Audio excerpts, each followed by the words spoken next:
4 types de chrétiens dont le nom ne sera pas écrit dans le livre de vie. Évite ces erreurs et prépare-toi pour le retour de Jésus. 1. Le chrétien qui aime l'argent et les choses matérielles. 1 Timothée chapitre 6 verset 10. Car l'amour de l'argent est une racine de tous les maux. Et quelques-uns en sont possédés et se sont égarés loin de la foi et se sont jetés eux-mêmes dans bien des tourments. Avoir de l'argent n'est pas un péché, mais quand l'argent devient ta sécurité ou ta priorité au lieu de Dieu, ça devient une idole. Jésus nous appelle à chercher d'abord le royaume de Dieu.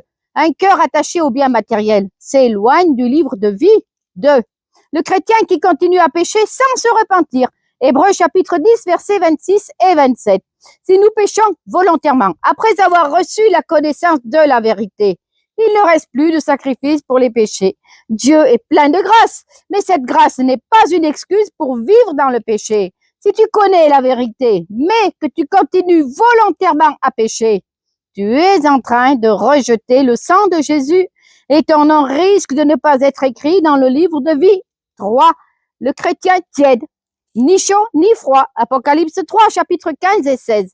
Parce que tu es tiède, je vais te vomir de ma bouche. Être chrétien, juste en apparence, mais sans amour réel pour Jésus, c'est dangereux. Jésus veut qu'on soit vigilant, prêt à le rencontrer quand il reviendra. 4. Le chrétien malhonnête qui ment. Apocalypse 21, chapitre 8. Tous les menteurs ont leur part dans les temps de feu. Apocalypse 21, chapitre 27. Rien de souillé n'entrera, ni celui qui pratique le mensonge. Mentir, même un petit mensonge, révèle un cœur qui ne marche pas dans la vérité. Dieu n'inscrira pas dans le livre de vie ceux qui vivent dans le mensonge et la tromperie.